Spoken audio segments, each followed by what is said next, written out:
that there will be no sequel to Pachinko.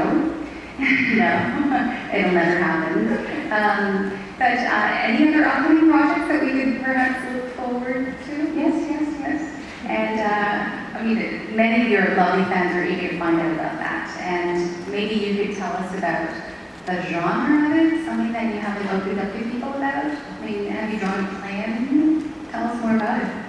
Well, I'm working on American Hagwon right now, which is a novel about education and wisdom, and it's killing me.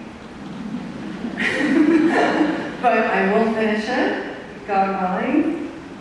And I don't know if you know this, but in my family, I'm the kabuki. Kabuki meaning? Is it turtle? The slow one? Yes, exactly. I'm the slow one, but I'm very steady and I will finish the race as long as I'm healthy. And I want to finish American Hagwon, and the other book that I'm working on is called Name Recognition, and it's a non-fiction book, and it's a kind of memoir about learning how to be vocal and visible and honest in my expression, because it took me a very long time to understand how to do that. And that book is also very difficult to write. I mean, it's just essentially, I love writing, but it's also really difficult. Will it be released soon? No idea. No idea. So you're working on 2 works at the same time? Well, I was initially working on name recognition, and then I changed the entire format because I'm stupid. And then I decided that I really want to work much more on American Hagwon. And American Hagwon I've been working on for years anyway, because in order for me to visit Hagwons in Singapore, Hong Kong, Taiwan, Korea, Los Angeles, Boston, New York, Washington, D.C. I mean, this is Australia, because the book takes place in Sydney, Australia, Seoul, South Korea, as well as Boston, and mostly Los Angeles. I had to do so much global research. And then I had to interview Hagwon owners, Hagwon students, as well as parents. And I had to understand the neighborhoods and the socioeconomic classes of all the different groups. So forgive me for laboring on about this, but I want to get it right because it's so important to Koreans. It's a very controversial topic. I mean, you visited various Hagwons.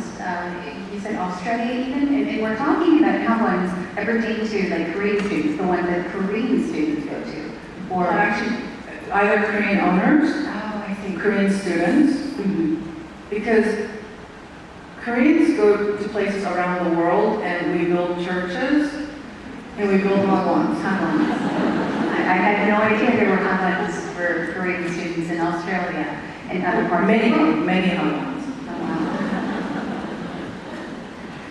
Have to check it out.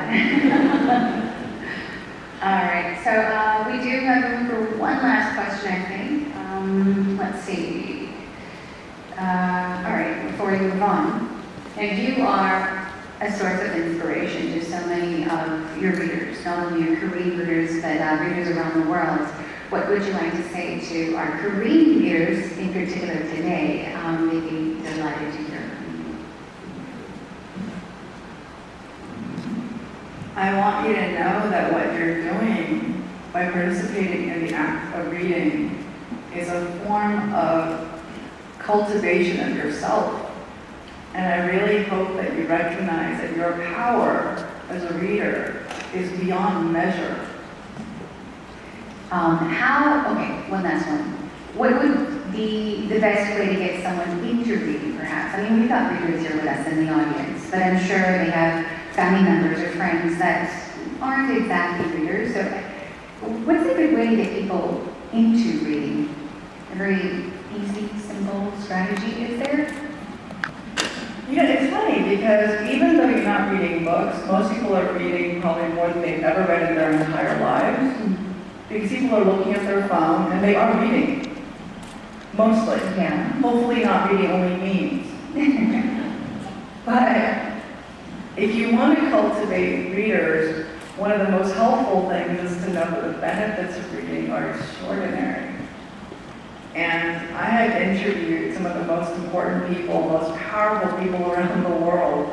And The reason why I'm saying that is that if you're an ambitious person and you're not really going to a text to get a deep understanding of something, where you actually have content that's really valuable rather than whatever is free on your phone, you're really very difficult to get ahead.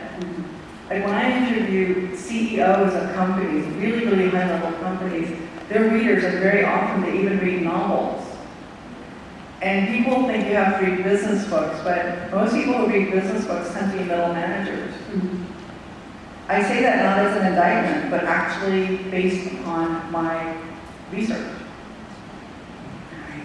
They're going to get mad at me if I don't stop now. So we're going to end our little session here and then take a short break and listen to an audiobook, and then we'll get back and start with the questions from the audience. 파친코에 담긴 20이야기 작가님과 대담 나눠봤는데요. 여기서 일단 마무리를 하고 이어가도록 하겠습니다. 다음으로는 여러분들의 궁금한 점을 작가님께서 여러분께서 직접 질문을 하고 작가님께서 대답을 해주시는 Q&A 질의응답 시간이 준비되어 있습니다. 그에 앞서 오늘 윌라를 통해 공개된 파친코 오디오북을 들으면서 잠시 숨을 고르고 그 후에 대담을 진행하도록 하겠습니다. 잠시 후에 뵙겠습니다.